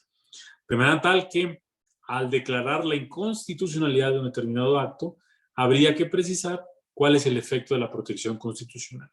Vamos a pensar que no se le dio la oportunidad en este crédito fiscal de alegar y formular pruebas. Es una violación adjetiva o procesal. En este caso habría que dejar insubsistente la resolución, dejar insubsistente todos los actos previos y que la autoridad previamente a la emisión de la resolución le dé su derecho de audiencia en el sentido de poder ofrecer pruebas y formular alegatos. Tratándose, por ejemplo, vamos a pensar que caducaron las facultades de la autoridad para poder revisar o sancionar, que se revisó ese incumplimiento en 2014 y la resolución se dicta hasta 2021, donde caducan las facultades de la autoridad para sancionar, para emitir un crédito fiscal en esa materia, y por ende el quejoso obtiene, por ejemplo, la protección constitucional, y aquí el efecto sería pues que la autoridad deje insubsistente el crédito fiscal y ya. O sea, ya no habría un amparo para efectos, sino sería un amparo liso y llano. Bueno, esta ley de amparo vigente para todas las materias establece la obligación de que los jueces de distrito señalen con claridad cuáles son los efectos de la resolución. ¿Esto por qué es relevante? Porque es mucho más fácil el cumplimiento de la sentencia. Habiendo sido precisados con claridad los efectos, podría generarse una segunda litis en relación con la ejecución del fallo, pero unos efectos específicos y bien claros permitirían que la autoridad pueda cumplir de manera también muy clara y que el juez de distrito pueda revisar también de manera muy precisa el cumplimiento de la resolución. Tal es la relevancia de citar los efectos de la sentencia en las resoluciones jurisdiccionales que nosotros hemos propuesto, y así se ha hecho en las sentencias que dictamos en el juicio de amparo, que todas las resoluciones tengan un apartado específico de efectos. De manera tal que una vez declarada la imposibilidad del acto reclamado, se habrá otro considerando y se establece con claridad. En esta sentencia, en este juicio, el efecto del amparo deberá ser A. Esto. La autoridad deberá realizar, inciso A, esto, inciso B, esto, inciso C, esto. Muy claro, muy preciso, de manera tal que cuando la autoridad le llegue la sentencia y esta causa ejecutoria, ya sea por ministerio de ley, es decir, porque transcurrió el plazo y nadie le impugnó, o porque un tribunal colegiado la hubiera confirmado en sus términos, la autoridad podrá conocer con mucha claridad cuáles son los actos que tiene que hacer. Y si se generara alguna inconformidad en el cumplimiento, el juez de distrito tendría un punto de partida muy claro. La resolución, los efectos, no hay duda que son estos. La autoridad llevó a cabo estos actos, hace un análisis de comparación entre unos y otros y determina si la sentencia está debidamente cumplida o no, sin excesos ni defectos. Esto es, por ejemplo, vamos a pensar en el mismo crédito fiscal del que les he venido hablando, donde la autoridad dice, déjalo sin efectos, caducan las facultades, se dejen subsistentes. Y va a decir, yo dejé de recibir dinero durante tantos años porque me aseguraron los equipos y quiero el pago de daños y perjuicios. No, bueno, eso no fue un efecto de la sentencia. Y les decía yo al principio, el efecto del juicio de amparo tiene un efecto reparador jurídicamente, no económicamente. Parece habrá otras vías y otras materias que ustedes incluso han estudiado que permitirían llevar a cabo esta decisión. El otro tema tiene que ver con los puntos resolutivos que tendrían que ser pues ya una síntesis propia de todo lo que dijimos previamente, donde se establezca con claridad el punto resolutivo y con qué considerando está relacionado. De manera tal que, por ejemplo, si sobreseguimos por unos actos, es decir, resolutivo primero se sobresee respecto de los actos y por los actos tal, precisados en tal considerando. Segundo, la justicia de la Unión no ampara ni protege respecto de la imposición de la multa, porque sí compareció el procedimiento. Bueno, en relación con las razones que se iban considerando cuarto, quinto. Tercero, la justicia de la Unión ampara y protege en relación con el procedimiento administrativo de ejecución, porque ya han caducado las facultades de cobro, por ejemplo. Y ya, esos tres resolutivos, ¿no? podría llevar la resolución los tres, y habría que relacionarlos. Debe ser muy preciso conforme al 74, fijar el resolutivo y relacionarlo con el considerando, de manera tal que haya congruencia entre unos y otros. Esto lo ha conocido la Corte como el principio de congruencia que debe regir toda sentencia. Las sentencias tienen un principio de congruencia. Tiene dos vertientes. La congruencia que le denominamos externa y la congruencia interna. La congruencia externa es bueno, primero la congruencia en términos generales es una obligación que está consagrada en el artículo 17, de ahí se desprende, donde tenemos que dar una justicia completa. Si ustedes hacen valer 10 conceptos de violación, que se estudien los 10 si es que se va a negar el amparo. Puede estudiarse uno si el amparo va a ser liso y llano, pero que se analicen todos los puntos que son sometidos al litigio. Y la jurisprudencia de la Corte ha desdoblado este concepto en dos. La primera, la congruencia externa, donde primero que nada hay que atender a todas las pretensiones de las partes, analizar todos los actos reclamados, no uno, no, o sea, si se van a valer 5 actos, estudiar los 5, no 4, no 3, todos los actos reclamados, y todos los conceptos de violación, siempre y cuando no haya uno que genere un beneficio que tumbe completamente el acto. Y la congruencia interna, que es la segunda parte, es que la resolución no tenga contradicciones entre sí misma, que la propia resolución no sea contradictoria, que no diga que sobreseo por un acto y luego lo estudio en el fondo, que no diga que voy a sobreseer por un acto y en los resolutivos conceda, que no diga que no se actualiza la causa de improcedencia y al final el resolutivo sobresee. Eso es falta de congruencia interna. Entonces hay que analizar estas dos facetas de la congruencia para tener una sentencia que sea clara y precisa, ¿no? Entonces, estos son los elementos más importantes que debemos nosotros considerar al momento de resolver un juicio de amparo en la materia de que se trata. Yo ahorita les puse un ejemplo de telecomunicaciones, pero eso lo pueden trasladar a cualquier tipo de acto de los que ustedes conocen. Primero, que la sentencia deba estar fundada y motivada. Ese es un elemento conclusivo en relación con esta explicación de la claridad de las sentencias. Otro, observar, tenerlo muy presente, el principio al que les he hablado de máxima publicidad de las resoluciones jurisdiccionales. En el concepto de tribunal abierto, que se tenga presente este concepto de máxima publicidad como una regla general y no como una excepción. De manera tal que las excepciones sean sí y solo sí, las vinculadas con los presupuestos establecidos de manera reducida en la ley. Protección de datos personales, información confidencial, información reservada. De ahí en fuera, que todas las sentencias sean públicas. ¿Para qué? Para el conocimiento, primero de las partes, pero también de cualquier persona interesada en conocer cómo se falló un asunto. Y en este nuevo sistema de la nueva reforma judicial será interesantísimo, porque recordemos que ya las decisiones, por ejemplo, que emite la Suprema Corte en un solo juicio tendrán la obligatoriedad propia de la jurisprudencia, ya no en el sistema anterior de integración o de reiteración de sentencias, sino solamente un criterio. Entonces, aquí esto cobra una relevancia mayúscula porque será muy interesante conocer los precedentes para poder citarlos, para poder invocarlos, ver en ciertos casos cuál es la razón de la decisión, lo que conocemos nosotros como la ratio decidendi, la obiter dicta. La obiter dicta son aquellas decisiones que son al margen, que no son el punto medular de la decisión, pero que sirven en muchos casos para poderse invocar para casos futuros, quizá no de manera obligatoria, pero quizá de manera orientadora. Y la ratio decidendi, la razón de la decisión, que servirá en muchos casos para poder invocarla. Nosotros como jueces, ustedes como postulantes, como abogados, también como funcionarios judiciales, para poder invocarla ya como una decisión vinculante para la resolución de un caso concreto.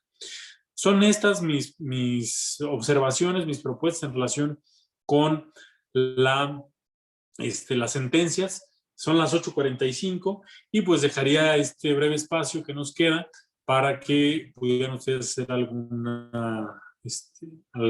algún comentario, alguna pregunta y alguna observación que tengan en relación con esto que hemos platicado. Entonces, le cedo nuevamente el micrófono a mi querido amigo Manuel Alejandro Vázquez Flores, no duda, maestro. Y pues aquí los escucho, de ser el caso. Perfecto, no, pues muchas gracias. Ahora sí que una excelente disertación, como siempre, mi querido amigo, de verdad. No por algo te admiro, te lo digo también de nueva cuenta. Pues quisiera ver, quedó suficientemente claro, de verdad, la forma en que explicas. Por aquí el maestro Francisco Muñoz levantó la está mano. levantando. Muy bien, a ver, adelante, a ver, mi querido maestro Panchito. Rodrigo Núñez también sería el segundo. A ver. ¿Quién más ve una mano levantada? Pues, ellos dos los escucho. Primero el maestro Francisco, después Rodrigo, adelante.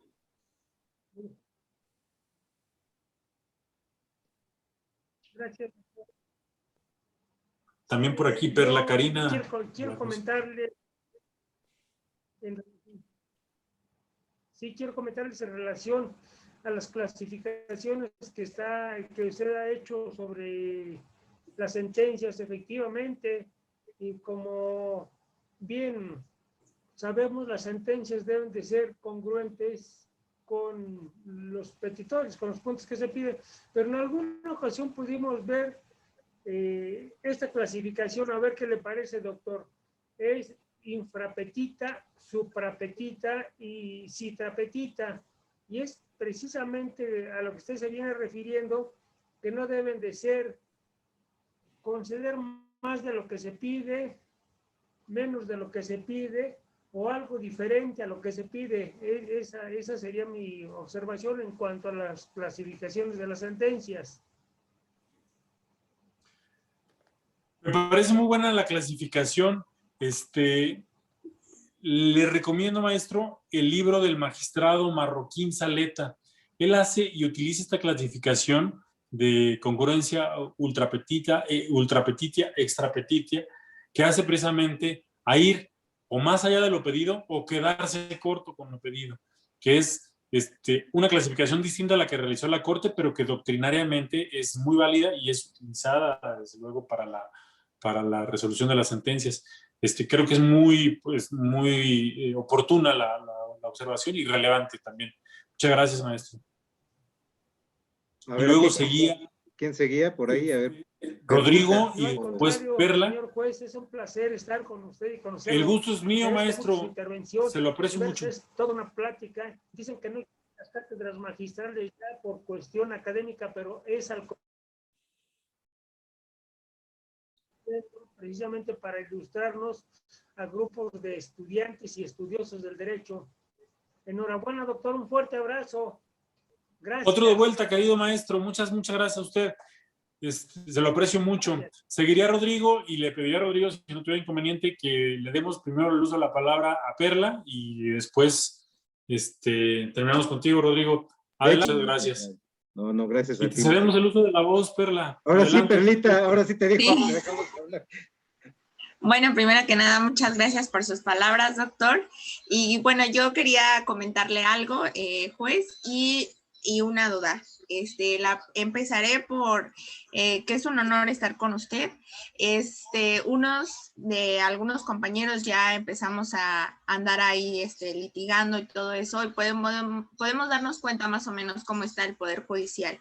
Y al escuchar las noticias que todavía se encuentran personas como usted en el Poder Judicial, nos da un poco de aliento todavía a nosotros, pues que apenas vamos iniciando en este camino y que se saben de muchas cosas que a veces entristecen un poco en el ámbito de la justicia. Entonces, pues muchísimas gracias por darnos ese tipo de esperanza de que todavía hay personas que saben dar sentencias que están fundadas, motivadas, porque he tenido la oportunidad de leer alguna de sus sentencias y donde se refleja todo esto. Y pues muchas gracias. Y mi duda es, bueno, al leer las demandas de amparo, yo siempre he pensado que es ahí donde realmente salen los verdaderos abogados, ¿no? Cuando redactas los conceptos de violación. Entonces, normalmente alguna gente utiliza el método inductivo y deductivo tradicionalmente para redactar estos conceptos. Sin embargo, he estado analizando el método que propone Toulmin y me parece un poco interesante, pero no sé usted que al leer tantas demandas de amparo y diferentes métodos, ¿cuál nos puede recomendar que a lo mejor sea más práctico y más eficiente? Sí, fíjate que, bueno, primero que nada agradecer tus comentarios, lo aprecio, de verdad, lo valoro mucho. Y bueno, en relación con las demandas, por ejemplo, en un juzgado administrativo normal recibimos alrededor de 2,000 demandas de amparo. Ahorita, por ejemplo, vamos en el 1,000, pero bueno, muchos temas se han repetido. Por ejemplo, en el tema del registro de telefonía al que hacía alusión profesor, pues han llegado muchísimas demandas. Todas estas demandas en su mayoría son iguales. Aquí el punto es analizar el punto jurídico, cuál es la violación que se hace valer, desde luego que cumplan con todos los requisitos. Al ser esto un oficio, leyendo a doctrinarios, se vuelve en una parte, quiero encontrar la palabra, se vuelve, es algo que hacemos todos los días, y se vuelve una cualidad del poder ya identificar el punto fino de las demandas. Imagina, por ejemplo, que en ocasiones tengo que leer demandas de 300 hojas, de 500 hojas, de 200 hojas, y entonces es como ir a los puntos finos de la demanda. Pasa mucho esto de la cita abundante, de tesis, de artículos, todo eso. Entonces, se vuelve hasta una especie de... hasta en la forma en la que se agarra el expediente. Con eso te digo todo. Una cierta destreza que se va adquiriendo con la experiencia, con el tiempo, con los años, para leer una demanda, para identificar el problema jurídico, para detectar los conceptos de violación. Por ejemplo, una demanda de 300 hojas, en muchas ocasiones, pues podría decirte que las 300 hojas las podría ver la demanda en cuestión de menos de una hora. En el sentido de, a ver, vamos a ver primero, con un lapicito en mano, ver el acto reclamado. Y desde ahí precisar, a ver, no va a ser esto no va a ser por esta parte, ¿no? Y luego, por ejemplo, dentro de esta lectura, pues hacer caso omiso de todas estas transcripciones de jurisprudencia de pues tan necesaria. Un tema de, por ejemplo, de derecho tributario. Citan, es que se violan los principios tributarios, los principios de justicia tributaria, de equidad y de proporcionalidad. Y por cada uno citan 15 tesis y ahí se fueron ya 10 hojas y por proporcionalidad otras 10 tesis, ya se fueron otras 10 hojas y luego explicarlo como si el juez no los conociera. Y entonces es de, a ver, proporcionalidad, tal, abstracto, ¿cuál es el punto fino? Y ya detectar ahí en un párrafo, aquí está. Se vio la proporcionalidad porque no estamos contribuyendo en la misma proporción, si él gana más y yo gano menos porque tengo que pagar lo mismo. Aquí está el punto fino y este es el concepto de violación subrayado. Vámonos al que sigue. Y así vamos ya de una demanda de 300 hojas, ahí ya vamos en la hoja 40. Entonces se vuelve se utiliza una cierta destreza propia de cualquier oficio para poder estudiar una demanda, para poder detectar el punto fino, para poder precisar el acto reclamado, y que no es otra cosa lo que trato yo de transmitirles en este punto, sobre todo a partir de la experiencia que va uno adquiriendo.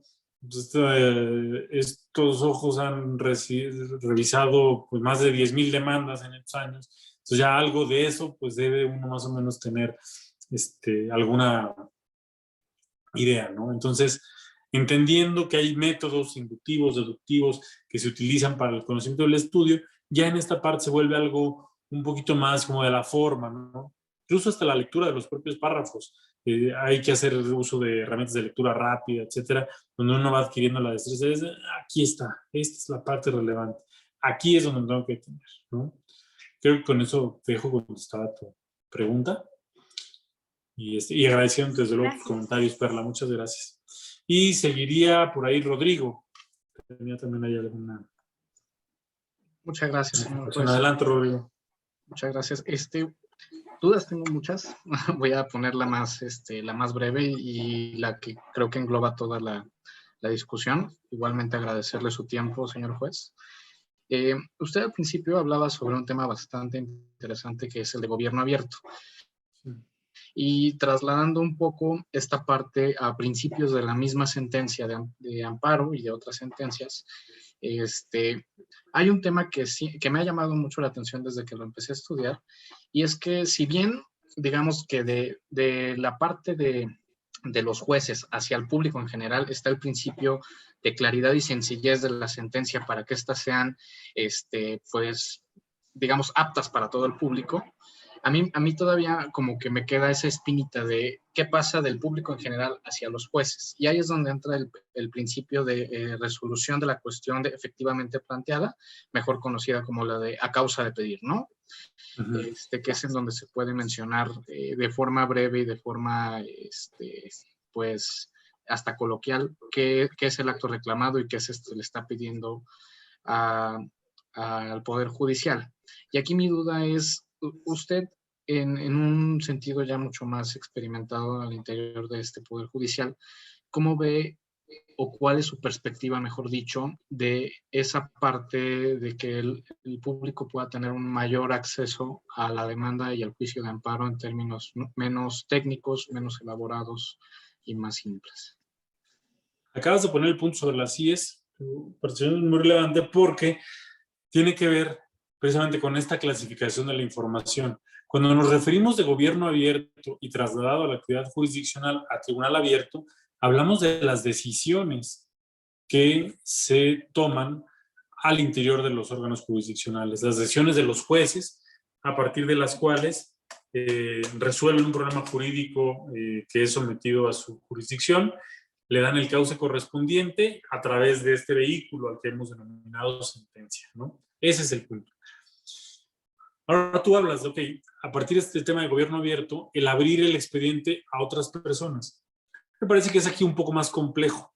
Primero porque no estamos hablando, ya no estamos en presencia de una actividad gubernamental, sino ya una actividad propia de las partes, en la que también hay otros temas ya involucrados como la confidencialidad, la protección de los datos personales. Ha sido, por ejemplo, muy recurrente mi caso que me pidan, por ejemplo, copia de las demandas de amparo. Y en esos casos le hemos negado porque es información reservada. Es un juicio que está en trámite. Es una estrategia de una de las partes tendiente a la obtención de un... Y bueno, pues esto podría afectar, desde luego, su derecho de defensa, podría obstaculizarse la tramitación del juicio de amparo y no hay una legitimación propiamente de cualquier ciudadano para poder comparecer al juicio de amparo. Dice quien tenga interés en que subsista el acto reclamado, por la jurisprudencia de la Corte habla de un interés jurídico en la subsistencia del acto reclamado, no un interés legítimo, no un interés simple, un interés jurídico. De otra manera, un juicio de amparo podría tener 120 millones de terceros interesados y de incluso, pues ya de entrada, poderlos desplazar. Pues sería algo de imposible realización. Son juicios que tuvieran un tema muy mediático o algo así. Entonces, la Corte así lo ha interpretado en su jurisprudencia, de que el tercero interesado del juicio de amparo debe tener un interés jurídico, no simple, no legítimo. Entonces, eso es relevante. Y en cuanto al acceso a la información, se refiere propiamente a la información que es emitida por las autoridades, no por los particulares. Porque aquí entraríamos en otro terreno. Si yo, por ejemplo, como juez proporciono información propia de las partes, hasta yo podría incurrir en una responsabilidad por el tema de dar acceso a información confidencial de ellos. Vamos a pensar un contrato que ellos suscribieron, un modelo de negocios, un modelo de un diseño, un secreto industrial, etc. Entonces, cuando hablamos del acceso a la información pública, hablamos del acceso a la información pública gubernamental, no de la información privada de las partes. Porque además esto terminaría chocando con otro derecho, el derecho a la protección de datos personales de las personas, el que nadie pueda ser molestado en su persona, bien, sin algún mandamiento escrito de autoridad que lo funde y lo motive, y el hecho del perjuicio que se le podría ocasionar a las partes con hacer pública su información. Entonces, esto es el elemento esencial y en muchos de los casos en los que conocemos nosotros, por ejemplo, para resolver, incluso hasta las propias partes restringimos cierto acceso a cierta información. Todo aquí en competencia económica, donde la información vale oro, porque pues, para que ellos puedan competir, pues, hay mucha información que es confidencial, que es...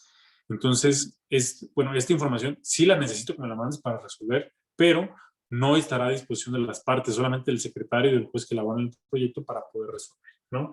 Entonces, este es el principio. Como hablábamos de que todos los derechos tienen ciertas excepciones, hablaríamos de que este caso sería una excepción al ejercicio de este derecho, ¿no? Entonces, siendo públicas las resoluciones, no necesariamente quiere decir que las demandas, las promociones, sean o compartan esa misma naturaleza, precisamente por esta falta de carácter público de estas decisiones, ¿no?